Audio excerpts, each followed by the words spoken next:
Muy bien. Como habían visto en la miniatura, los hermanos de Pequeño Rebaño y también aquellas personas que nos van a ver por diferido, el tema es cuando Jesús tomó decisiones difíciles con un pueblo terco y religioso. Parte uno. ¿Y por qué digo parte uno? Porque esta es la primera parte en la cual nosotros vamos a comenzar hablando sobre este tema.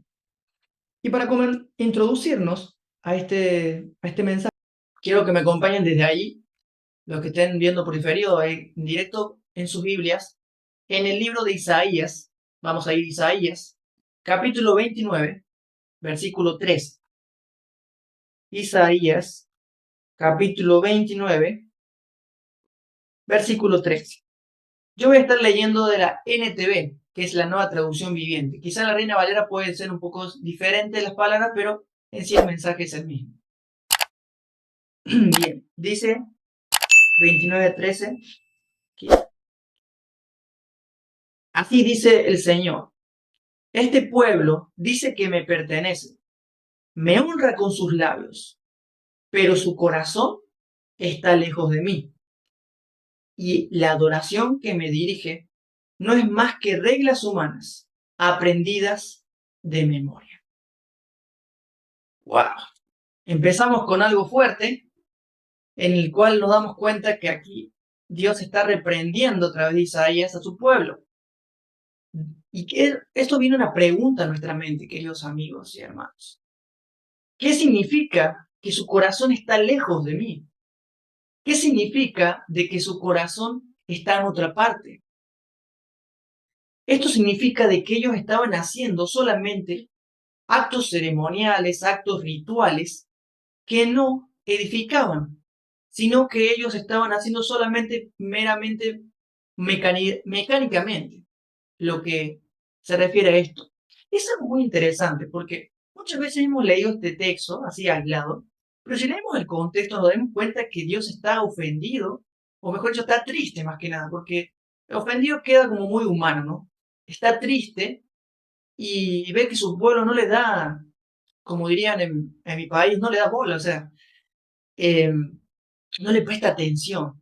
Y esto es algo muy interesante, porque Jeremías también nos dice algo muy importante a destacar sobre este hecho. Jeremías fue otro profeta que denunció muchos pecados o cosas o actitudes que el pueblo tenía y estaba haciendo muy mal. Vamos a ir a Jeremías, capítulo 17, versículos 9 al 10. Es un versículo que muchos lo sabemos de memoria, que quizás lo aprendimos en la escuela dominical, escuela sabática, en la religión donde estamos, pero nunca nos damos cuenta algo interesante o lo central del mensaje. Y esto es algo que nos va a hacer reflexionar a muchos, seguramente, que estamos aquí presentes. Jeremías 17, Jeremías 17, Jeremías, espérenme un poquito aquí, Jeremías, casi me paso por aquí. 17, 9 al 10. Muy bien. Dice, el corazón humano es lo más engañoso que hay y extremadamente perverso. ¿Quién realmente sabe qué tan malo es? Yo, el Señor, investigo todos los corazones y examino las intenciones secretas.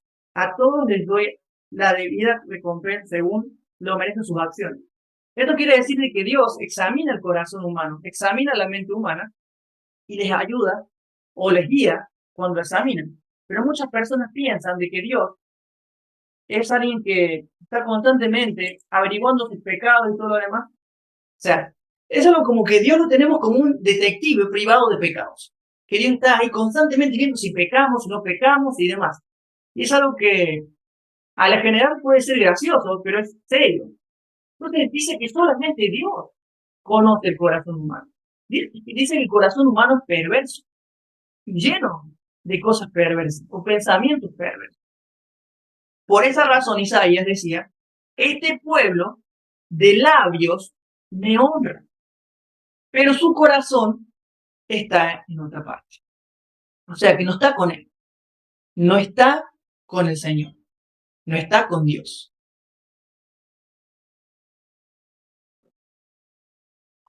¿Bien? Entonces ahí nos damos cuenta de algo muy interesante, queridos amigos y hermanos, de que este pueblo era terco, no entendía, era duro de servir, como dicen algunas traducciones.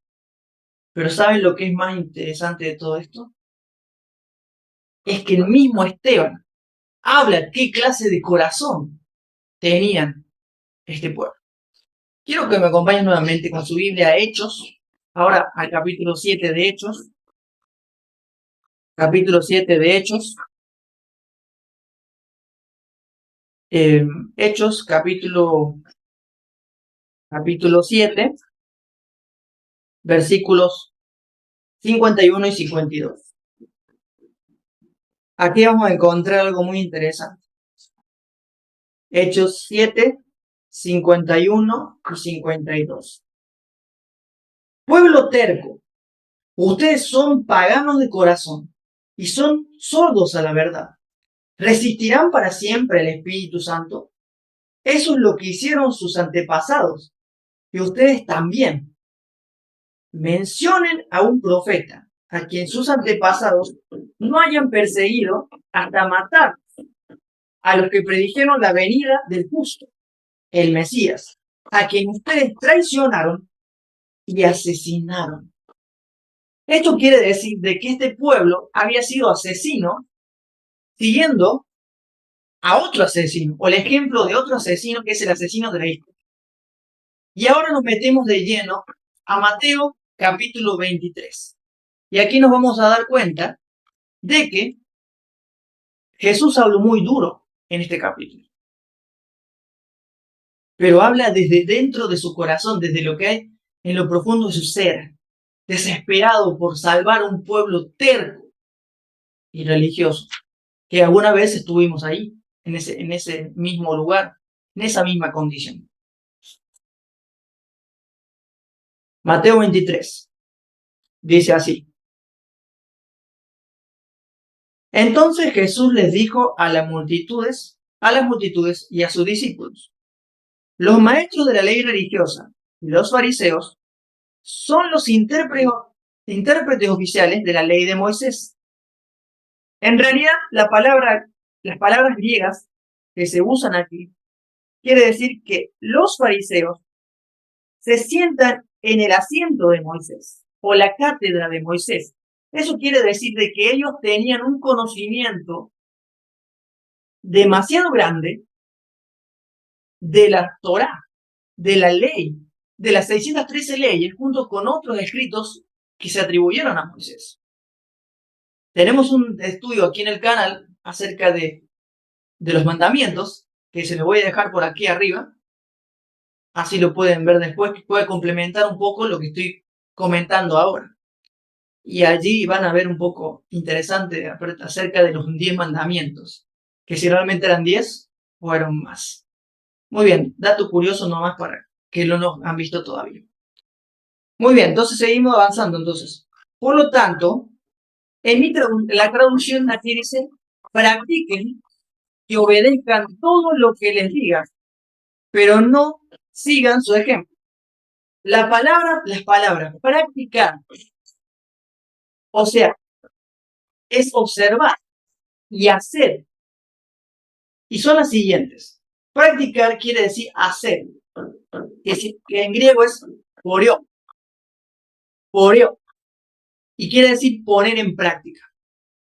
La siguiente palabra que se atribuye mucho para la obediencia, obedecer y estar a raja la tabla haciendo las cosas, es la palabra tereo. La palabra griega tereo no quiere decir cumplir de una exigencia de una ley o guardar o obedecer un mandato, sino es el verbo griego del hebreo llamar.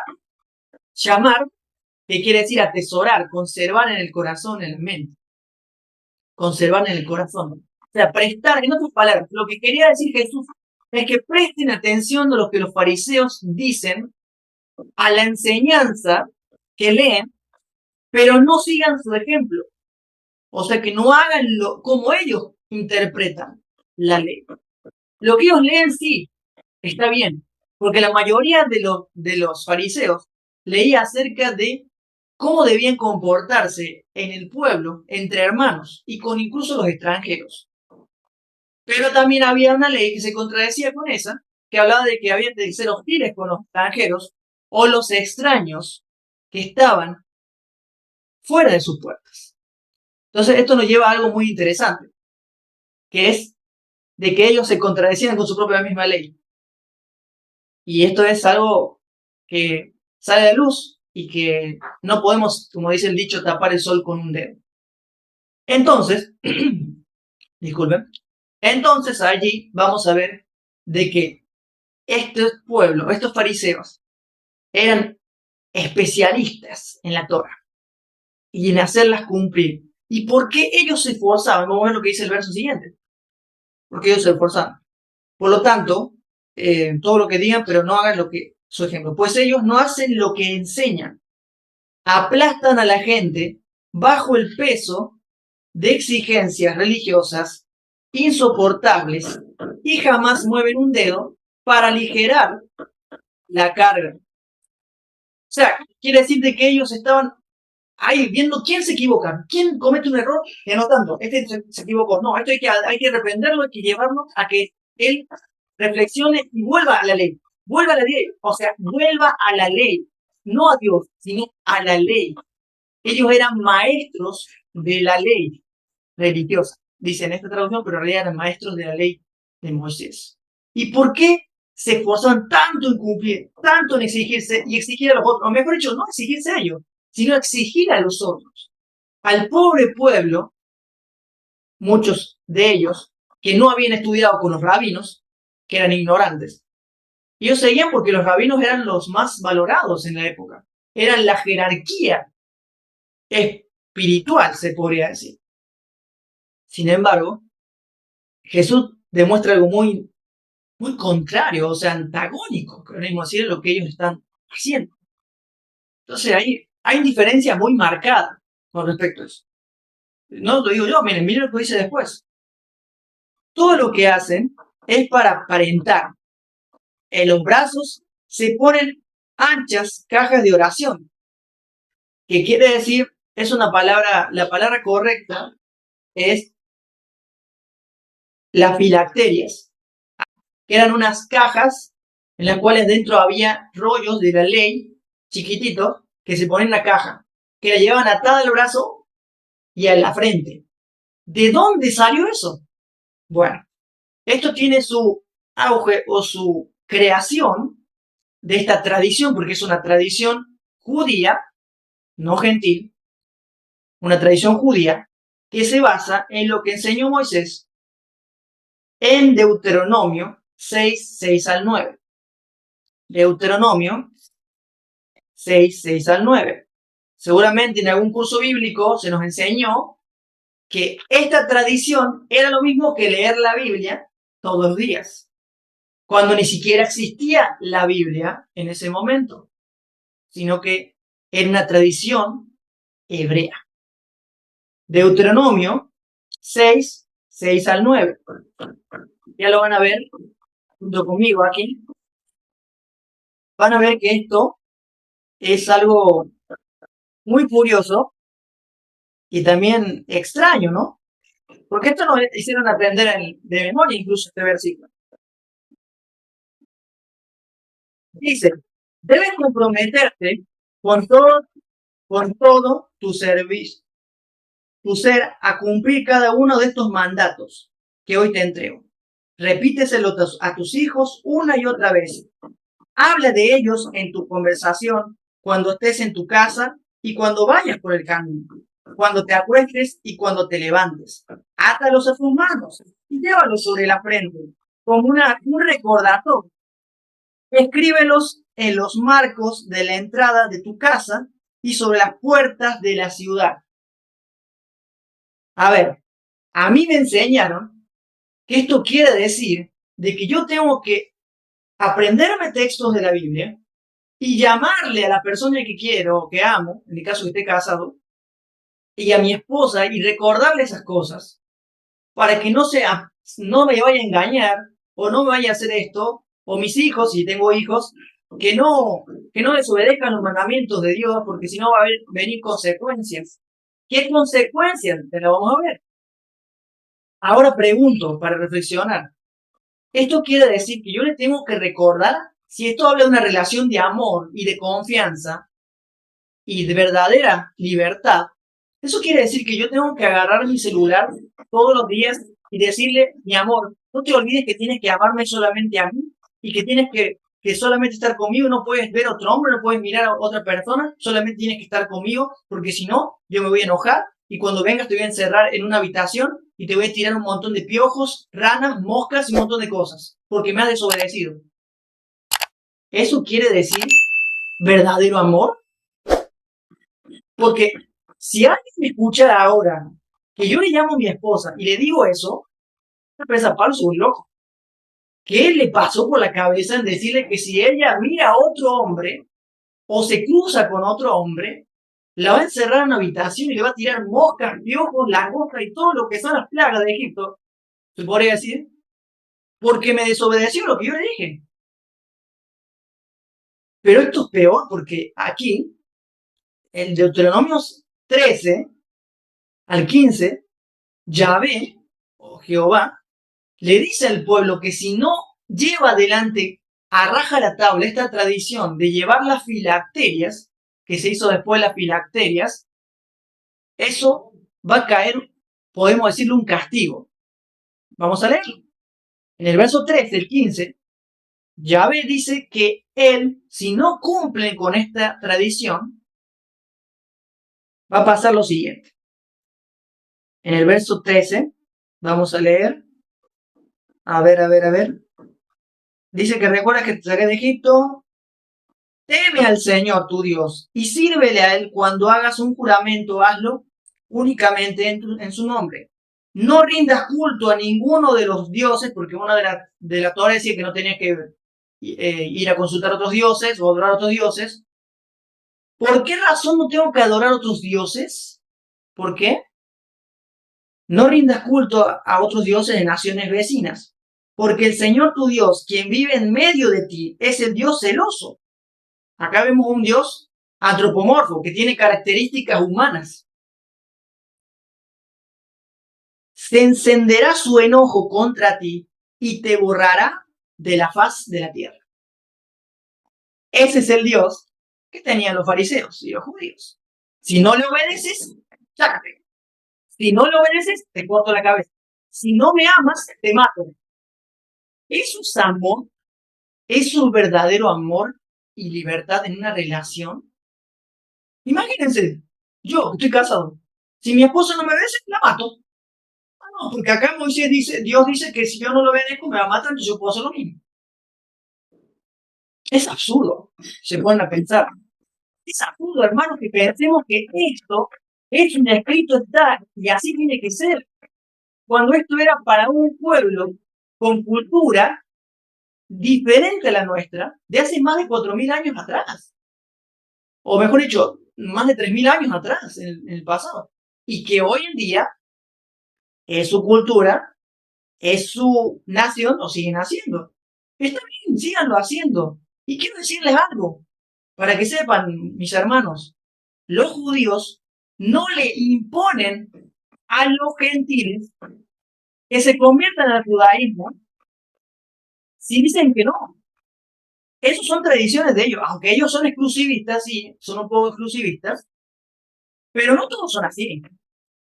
Hay un grupo de judíos que son muy respetuosos, que respetan el pensamiento individual y diferente de otros y que no le van imponiendo carga. E incluso hay rabinos muy honestos, y los felicito por eso, que dicen que el sábado es de ellos, no de los gentiles, no de los cristianos. Es un mandamiento de ellos y solamente para Israel.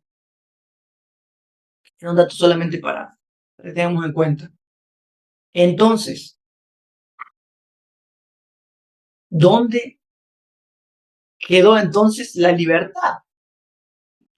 Si es que vamos a seguir adelante esta tradición, entonces yo me tengo que atar cortar, pero así en mi Biblia, atarla en mi brazo con fuerza, porque no era atar así nomás, así sin fuerza, no. Le ataban con fuerza, le ataban duro y caminaban con eso que le marcaba el músculo y le dolía seguramente, pero era la manera de que ellos puedan ser vistos como espirituales o mejores que los demás. De paso, los fariseos eran considerados una secta judía de que ellos eran los puros.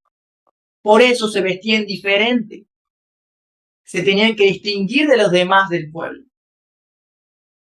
O sea, imagínense. O sea, tenían una tradición y la seguían a rajatabla, pero ¿cuál era su motivación? Su motivación era el miedo. Su motivación era el miedo a ser castigado, el miedo a ser raído de la faz de la tierra y el miedo de que su Dios, Jehová, los castigue con severidad. Entonces ahí nos damos cuenta de que Jesús estaba muy en desacuerdo con esto. Estaba muy en desacuerdo porque realmente no le cuadraba esto porque su padre no era así. Y más de una vez Jesús lo dijo, que mi padre no es así. Mi padre es bueno. Mi padre los ama. No mi padre los ama y después los odia porque son desobedientes. No, eso de obedecer mandamientos, leyes y todo lo demás, eso viene de los dioses, viene del paganismo. Los dioses exigían adoración, los dioses exigían obediencia, so pena de muerte. Y eso es algo que hoy en día no quieren escuchar muchos cristianos, porque la obediencia es importante, es una señal de fidelidad a Dios. Sin embargo, Jesús dice algo diferente. ¿Por qué reclama si no? No, tú estás inventando cosas. No estoy inventando cosas. Léalo en su Biblia. Mateo 23 es una decisión de Jesús de reprender a un pueblo que era recontra terco y que era el religioso. Su adoración era llena de egoísmo para ser visto, para alardear. Incluso alargaban los flecos de su túnica para llamar la atención. Volvamos a Mateo 23. Entonces, cuando nosotros analizamos estas cosas, vamos a preguntarnos, ¿y cómo antes no lo veíamos así? Pablo dice, cuando leen a Moisés, o sea, los escritos de Moisés, aún tienen el velo y no pueden comprender y entender, porque su corazón se ha petrificado, su mente se ha petrificado, o sea, se ha cerrado por esa razón. Muy bien, sigamos entonces. Pero ustedes no permitan que nadie los llame rabí, porque tienen un solo maestro. Todos ustedes son hermanos, por igual. Además, aquí en la tierra, no se dirijan a nadie llamando Padre, porque solo Dios, que está en el cielo, es su Padre. Y no permitan que nadie los llame maestro, porque ustedes tienen un solo maestro, el Mesías o el Cristo. El más importante entre ustedes debe ser el sirviente de los demás. Pero aquellos que se exaltan a sí mismos serán humillados, y los que se humillan a sí mismos serán exaltados. Esto nos dice la parábola del fariseo y el publicano. ¿Quién es el que fue exaltado? ¿El fariseo o el publicano? La respuesta es el publicano, el pecador, el inmundo, el que le decían que no merecía el perdón de Dios. Incluso los cobradores de impuestos, que era el publicano, era conocido como traidor. Por eso que Mateo no lo querían. A Mateo no lo querían porque era cobrador de impuestos. Trabajaba para Roma y era judío. Entonces ahí se dan cuenta que realmente esto era así. No podemos negar eso. Bien, continuamos. Hay de ustedes, maestros de la ley religiosa y fariseos, hipócritas, pues le cierran la puerta del reino del cielo en la cara a la gente. Y ustedes no entran ni tampoco dejan que los demás entren. Aquí Jesús está hablando de forma simbólica. Aquí Jesús está hablando de forma simbólica. Estaba diciendo, entonces, Jesús está hablando de una manera simbólica. Y la manera simbólica de que él estaba hablando era de que él era el rey. O sea, a él le decían eso. A él le decían el rey. En realidad ni siquiera a él le decían, él se autollamaba el reino de los cielos en la tierra. Entonces, por eso no le negaban la entrada. Porque no le dejaban ir a Jesús los fariseos. Porque los fariseos pensaban que Jesús era un apóstata, un hereje, un blasfemo. E incluso los que lo seguían era para chumpear a ver qué estaba haciendo y qué iba a hacer mal para poder hacerlo quedar mal en público. Pero Jesús no se andaba con vueltas. Él les dijo, con mucho dolor, la verdad en su cara. ¡Ay! Quiere decir qué aflicción. Entonces ahí nos damos cuenta de que Jesús habló fuerte, incluso se enojó. Pero no comparemos el enojo de Jesús con el enojo humano, que el enojo humano está lleno de egoísmo, está lleno de venganza. Jesús no estaba vengando, Jesús estaba incluso triste, su corazón estaba destrozado cuando decía estas declaraciones tan fuertes. Quiero agregar algo que dice el versículo 14, que dice lo siguiente, que no leí el versículo 14. ¿Qué aflicción les espera, maestros de la ley religiosa y fariseos hipócritas? Estafan descaradamente a las viudas para apoderarse de sus propiedades y luego pretenden ser piadosos haciendo largas oraciones en público. Por eso serán castigados en severidad. La palabra colasis es un castigo correctivo. Ya lo hemos visto en temas anteriores. Viudas. ¿Por qué dice eso de las viudas? Porque ellos estaban aprovechándose de las viudas. Porque hoy en día también algunas religiones dicen eso. Que aquellas viudas o aquellas personas de tercera edad que están por morir tienen que hacer tesoro en el cielo con su dinero, dejándolo al patrimonio, su patrimonio, a la iglesia. Eso es la misma actitud que hacían los fariseos, que se aprovechaban de las propiedades de las viudas, que se comían la comida de ellos, se aprovechaban de su dinero. Ah, no, pero después decían, lo has donado para la causa de Dios. Lo has donado para la predicación del Evangelio. Déjenme de tonteras. Eso no es predicación del Evangelio. El Evangelio no es aprovecharse de la gente y estafarles y robarles su dinero de una forma descarada, metiendo a Dios como testigo de que Él está pidiendo tu diezmo y tu ofrenda. Mejor dicho, el diezmo. De paso, vamos a leer Malaquías. ¿Cuál era digamos, la descarada actitud que tenían ellos, los líderes religiosos, de la época también de Malaquías? Que la razón por la cual estaban malditos, no que Dios los maldijo, ellos estaban en una condición maldita, por eso hacían eso. Traían maldición al pueblo, traían maldición a ese tipo de personas que voy a identificar ahora, hablando con respecto a las viudas. En Malaquías 3, versículo 5, no me voy del 8 porque ya este es el contexto correcto del 8 al 10. Malditos sean como maldición. Este que voy a leer ahora es el contexto.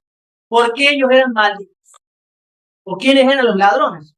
Porque hoy en día le dicen a la viejita o la abuelita que no diezmó, te va a hacer el infierno, o estás robando a Dios, ten cuidado, te va a caer un rayo, algo así. Pero no es así. Son amenazas religiosas que no tienen nada que ver con Dios. Y eso es algo que bueno, que hay que decirlo, ¿no? Bueno, Malaquías 3:5 dice lo siguiente. En ese día yo los pondré a juicio. Estoy ansioso por dar testimonio contra todos los hechiceros, los adúlteros y los mentirosos. Declararé en contra de los que están, escuchen bien, declararé en contra de los que estafan a sus empleados con sus sueldos, de los que oprimen a las viudas y huérfanos, o privan de la justicia a los extranjeros que viven entre ustedes, porque gente que hace estas cosas no me teme o no me conoce, dice el Señor de los ejércitos. ¿Quiénes estaban aprovechando? ¿Quiénes estaban robándole a Dios? ¿Era el pueblo o los líderes religiosos. Malaquías y Jesús dicen que eran los líderes religiosos. Eran los pastores de la época, los ministros, los sacerdotes. Oiga, no generalizo. Hay personas muy honestas que están dentro de esas instituciones que ignoran todas estas cosas. Pero te puedo asegurar de que si supieran la verdad sobre este hecho, sobre que diezmos son fraude y todas esas cosas, automáticamente saldrían de ese sistema. Porque una persona que es honesta, que tiene una relación con Dios y que conoce a Dios, no va a seguir en un sistema que está estafando a la gente, está defraudando a las viudas, a los pobres, mujeres enfermas, con cáncer, que se fueron de una iglesia. Dicen, Dios te castigó porque dejaste la iglesia, porque dejaste la cobertura. No, hermana, no, hermana, no, pastor. Eso no tiene nada que ver con dejar la cobertura, porque la iglesia somos tú y yo. La iglesia es esto. La iglesia es el cuerpo de cada uno de los creyentes. Somos todos. No es un edificio. Eso es algo que duele, es algo duro, pero es la verdad. Y muchas veces la verdad duele. Pero la verdad los hará libres. Esto es algo muy interesante que nos dice de que tenemos que volver a interpretar nuevamente la Biblia con los ojos nuevos, con los ojos de Jesús, con los ojos del Padre, como el Padre presentó la verdad a su Hijo. Entonces ahí nos damos cuenta de que Jesús estaba harto de todo eso y él lo estaba reprendiendo. ¿Y por qué digo terco y religioso? Porque a pesar que les dijo eso, a pesar que les dijo la verdad en su cara, hicieron oídos sordos, como un niño caprichoso, un niño que no quiere escuchar el sermón de su padre o su madre. Dice, la, te escucho, no, soy solo. Y ahí se cumple lo que voy a leer más adelante, la profecía de Isaías. Muy bien. Vamos a continuar. Vamos a continuar. Después dice, versículo 15. ¿Qué aflicción? Versículo 15. ¿Qué aflicción les espera, maestros de ley religiosos, fariseos y hipócritas? Pues le cierran la puerta del reino. Perdón. ¿Qué aflicción les espera, maestros de la ley, fariseos y hipócritas? Pues cruzan tierra y mar para ganar un solo seguidor. Y luego que lo adquieren, lo convierten en hijo del Gehenna. La palabra correcta ahí no es infierno, sino es Gehenna. Más peor que ustedes. Eso quiere decir que ellos buscaban un prosélito, buscaban hacer la misión para hacer un prosélito de su religión en esa época. Hoy en día no se ve mucho eso. O si lo hacen, no me he enterado, porque yo tengo conocidos que son judíos, pero nunca me han tratado de convencer de que me haga judío. Hay respeto. En ese momento no, estaban totalmente cegados, creyendo que era el único pueblo verdadero y que todos tienen que venir a ellos. ¿No les suena conocida a algunas religiones? Que dicen, nosotros somos el pueblo de Dios y los que están afuera son los pueblos del diablo. O no son de Dios. Son criaturas, pero no son hijos. ¿Cómo una criatura no va a ser hijo? Si los propios padres dicen, qué linda criaturita, le dicen a un bebé. Es un hijo de otra persona, pero es un hijo. El proselitismo religioso es lo que ellos hacían. Ganar adeptos. La palabra proselitismo quiere decir ganar adeptos para una causa o un partido político o incluso religión. Eso no es cumplir la misión. Eso es ganar adeptos para tu sistema religioso. Sin importar la cultura, los deseos de la persona, los sueños y los anhelos. Porque ellos les importa solo que su causa siga adelante. Puede sonar duro, porque quizá en tu religión te enseñen eso. Pero aquí te estamos diciendo, desde mi opinión y mi perspectiva de lo que hemos estudiado, lo que Jesús está diciendo. Incluso Jesús está diciendo a alguien, puedes leerlo en tu Biblia, está diciendo que son, algunas traducciones dicen, malditos son, porque hacen esto. Entonces, guía ciegos, ¿qué aflicción les espera? Pues dicen que no significa nada jurar por el templo de Dios, pero que jura por el oro del templo, está obligado a cumplir ese juramento. Ciegos tontos, ¿qué es más importante, el oro del templo que lo que hace sagrado? Y dicen que jurar por el altar no impone una obligación, pero jurar por las ofrendas están sobre el altar, y si la imponen, y se le impone. Que ciegos son, pues, ¿qué es más importante, la ofrenda sobre el altar o el altar que ya hace que la ofrenda sea sagrada? Cuando juran por el altar, juran por el altar y por todo lo que hay encima. Acá Jesús le está hablando retóricamente de las tradiciones que ellos hacían, para que se den cuenta que era una estupidez lo que ellos decían, de que no tienen que jurar por esto y lo otro, porque eran cosas materiales. En realidad, cuando dice que Dios habita ahí, no es que Jesús se contradice después, no. Está hablando lo que ellos tenían como que era la verdad absoluta, que Dios habitaba en un edificio, que habitaba en un templo. Pero le estaba diciendo de forma retórica de que ellos no entendían cuál era el templo. Que ellos y que su pueblo y sus hermanos y los gentiles eran el templo de Dios. Por eso cuando juraban para estafar a alguien o para que a alguien le vaya mal, estaban pecando, porque estaban lastimando a los templos de Dios. Pero a ellos les importaba más un edificio de roca. Eso lo veremos en la parte 2, porque era para ellos tan importante el templo, que para ellos se destruye el templo, es el fin del mundo. Y se lo pueden atestiguar muchos de la época. Historiadores que han hecho eso, como Flavio Josefo y otros, que se dieron cuenta que era muy importante el edificio para ellos. Era muy importante los rituales, era muy importante las ceremonias. Pero no eran importantes las personas. Era más importante defender un edificio de piedra que una persona que estaba ahí. Entonces ahí nos damos cuenta que ciegos estaban. Y vamos a ir a Isaías, la profecía de Isaías. ¿Les parece? Isaías 6:9. Isaías capítulo 6, versículos 9 y 10.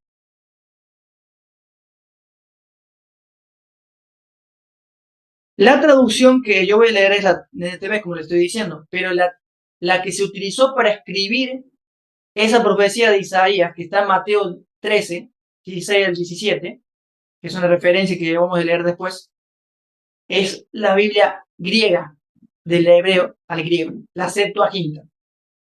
Por eso puede ser que sea diferente que no es la Septuaginta. Pero bien, vamos a leer entonces Isaías, capítulo 6. Isaías 6.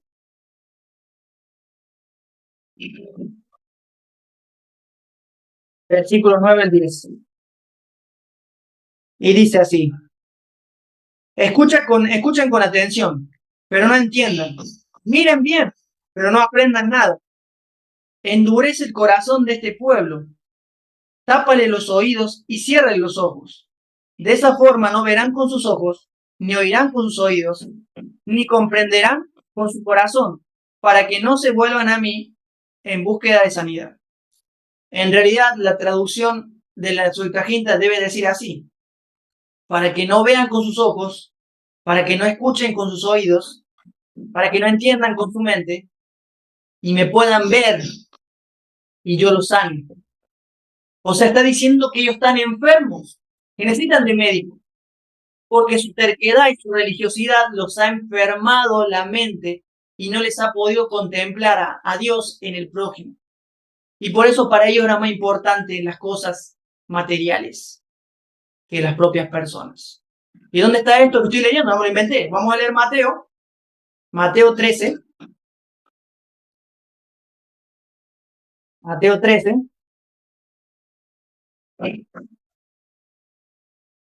Versículos del 15 en adelante. Cuando ustedes oigan lo que digo, no entenderán. Esta es la versión griega, así tiene que decir la versión griega. Cuando vean la versión griega del Antiguo Testamento. Cuando vean lo que hago, no comprenderán, pues el corazón de este pueblo está endurecido. Sus oídos no pueden oír y han cerrado los ojos. Así que sus ojos no pueden ver, sus oídos no pueden oír. Su corazón no puede entender y no pueden volver a mí para que yo les sane o los sane. Esto está hablando de una profecía de Jesús, cuando Él venga a mostrar la obra del Padre. Y los que lo vayan a ver, lo van a escuchar. No te veo, Jesús. No te veo, Jesús. No, no, no te escucho, Jesús. No, no, no, no quiero, no quiero. Como un niño adolescente que no quiere ser reprendido por su mami o su papi, porque no puede ir a ver a su amigo, a su novia, o lo que sea. ¿No hacen eso los adolescentes? Oídos sordos, mudos y no entienden. Como la canción de Shakira, ciega, sorda, muda. Bueno, era un chiste, ¿no? Entonces, ahí nos damos cuenta de que este pueblo era demasiado terco y no podía ver a Dios en Jesús. Y por eso seguía haciendo lo que seguía haciendo. Sigamos avanzando. Volviendo a Mateo 23, vamos a Mateo capítulo 23.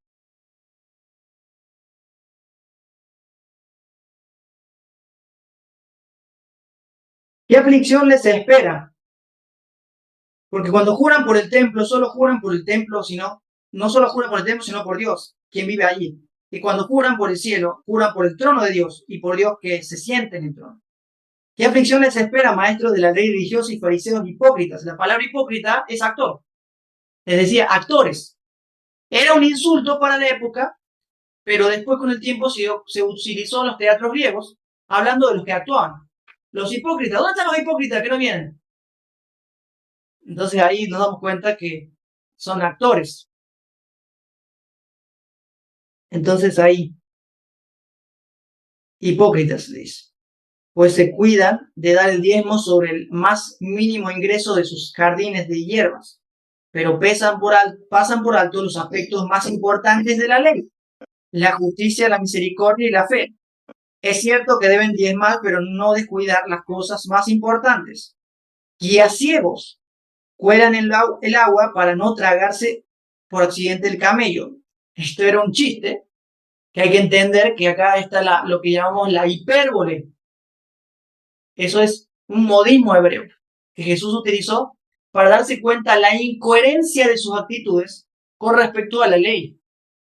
De que ellos estaban priorizando diezmar el eneldo y la menta, pero no estaban ayudando a la viuda, al pobre y al desventurado, al cojo, al ciego, al que estaba en la cárcel, porque priorizaban más las tradiciones religiosas que la misma persona.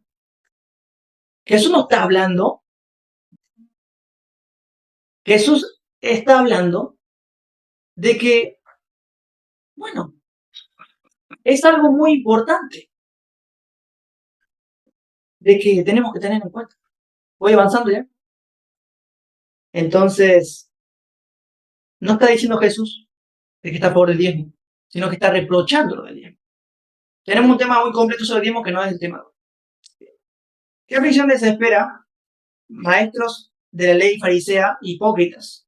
Pues se cuidan de limpiar la parte exterior de la taza y el plato, pero ustedes están sucios por dentro, llenos de avaricia, y se permiten todo tipo de excesos. Fariseos ciegos.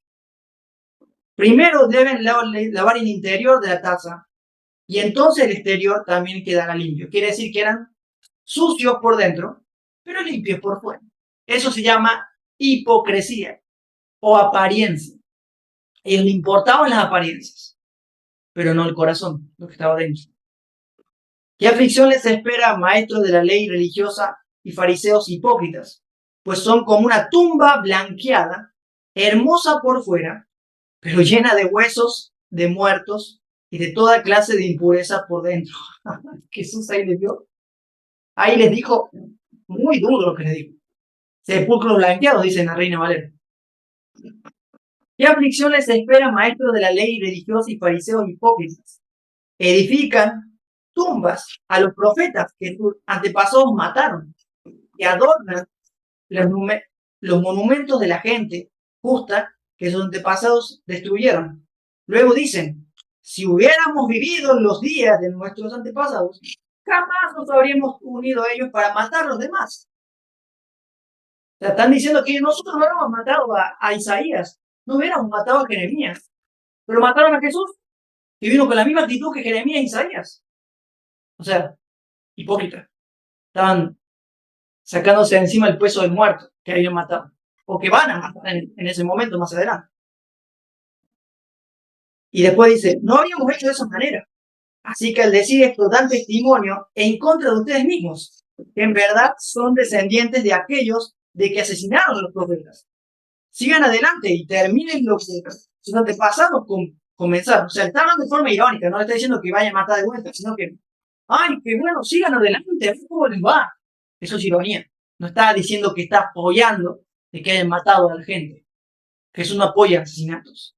Jesús no apoya derramamiento de sangre, porque Él no mata, ni manda a matar. Antepasados, generación de serpientes, hijos de víboras, ¿cómo escaparán del juicio del Gehenna? Después en el próximo tema hablaremos un poco más sobre la Gehenna, que es ese juicio que le atribuyeron a Dios, pero era algo que era irreversible por el hecho de haber estado levantándose constantemente contra Roma. Por lo tanto, les envío hombres sabios y maestros escribas y conocedores de la ley. A algunos ustedes los matarán, los crucificándolos. A otros los azotarán con látigos en las sinagogas y los perseguirán de ciudad en ciudad. Como consecuencia, se les hará responsables del asesinato de toda la gente justa de todos los tiempos, desde el asesinato del justo Abel hasta de Zacarías, hijo de Berequías, quien mataron en el templo, entre el santuario y el altar. Les digo la verdad, ese juicio caerá, presten atención a esto, ese juicio caerá sobre esta misma generación. Téngalo presente en su mente, porque eso hablaremos en la segunda parte. Ese juicio cayó en esa misma generación. Eso que estaba hablando Jesús lo complementa el capítulo siguiente, de esa misma generación. Y aquí es donde Jesús se conmueve hasta lo más sumo, lo más profundo de su ser. Jesús llora por Jerusalén. Oh Jerusalén, oh Jerusalén, la ciudad que mata a los profetas y apedrea a los mensajeros de Dios. ¿Cuántas veces quise juntar a sus hijos, como la gallina protege a sus polluelos debajo de sus alas, pero no me dejaste? Y ahora mira, tu casa es abandonada y desolada. Desolada. Desolada. No volverán a verme más hasta, hay un hasta, que digas, bendiciones al que viene en el nombre del Señor. Este capítulo es la antesala a Mateo 24. Jesús se está despidiendo de este pueblo. Jesús se está despidiendo del pueblo que le escupió en la cara. Jesús le está dando una advertencia de lo que le va a pasar, no que Él le va a mandar, no que su Padre le va a mandar, sino que su propia terquedad, su propio egoísmo, su propia venganza y deseo de sangre, de destruir al enemigo y no perdonarlo, de no amar al enemigo, sino odiarlo, que les trajo su propia ruina. Y esos profetas que está hablando Jesús eran sus propios discípulos. Sus apóstoles fueron esos profetas que luego ellos crucificaron y que latigaron en las sinagogas. Esos eran los que tenían la misma actitud que Jeremías, Ezequiel, Daniel y otros profetas valientes que hablaron en nombre del Padre. Así como Jesús habló sobre esto. Y para terminar, quiero leer los últimos versículos de la parábola que se encuentra en Lucas 20. Lucas 20. 15 al 19. No voy a leer la parábola, sino la última parte que muchas veces es mal entendida.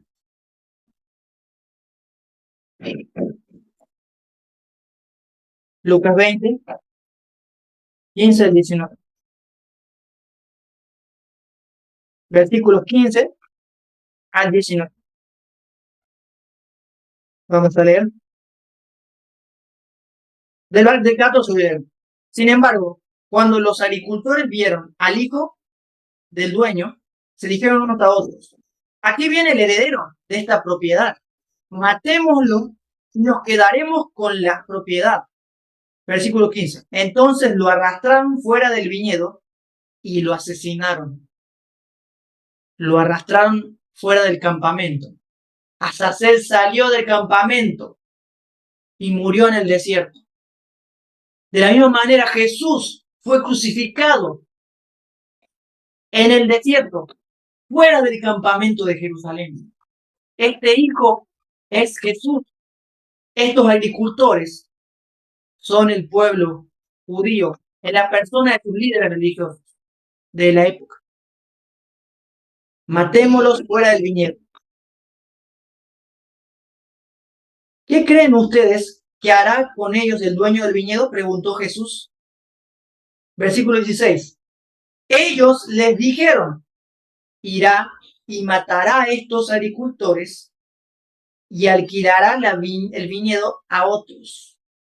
Ah, no, pero a mí me enseñaron que Jesús dijo eso. No, ellos respondieron. Jesús le está preguntando a ellos, los fariseos religiosos, de que qué va a hacer el dueño o el padre del hijo que mataron. Ellos respondieron porque tenían una falsa imagen del dueño, una falsa imagen del padre. Como el padre quiere cobrar venganza por la muerte de su hijo, ¡ay, lo mato! Pero Jesús nunca quiso decir eso. Y ellos dijeron: qué terrible que suceda esto. ¿Por qué? Porque ellos iban a dejar de ser la nación escogida, iban a ser olvidados por las demás naciones, por lo que pasaría en la calamidad del año 70. Entonces ahí nos damos cuenta de que Jesús hasta en las parábolas quería salvarlos de su orgullo, que los iba a llevar a su ruina.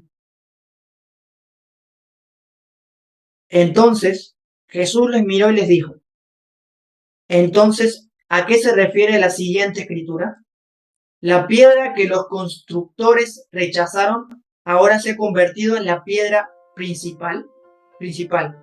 Todo el que tropiece con esa piedra se hará pedazos, y la piedra aplastará a quienes les caiga encima. Eso es simbólico, no es literal. Esa piedra que cae, que le da tropiezo a los religiosos, que le da tropiezo a esos líderes de la época, que daba tropiezo a su sistema de sacrificio, de recompensa y castigo, era Jesús. Él es la piedra, Él es la roca que cae y destruye los reinos del mundo de Daniel. Él es la piedra que cae y destruye el sistema del príncipe de este mundo. Y presentan a un rey diferente, con reglas, o mejor dicho, con promesas diferentes, con actitudes diferentes. Ese rey es Jesús. Y a ese rey lo mataron porque no les entraba en la cabeza un Dios como Jesús. Y por esa razón es que asesinaron al rey de la época. Y esta historia continuará en el tema siguiente. Hasta aquí la presentación. Muchas gracias a los que pudieron estar acá presentes. Gracias por la paciencia. Y gracias por que pudieron compartir con nosotros.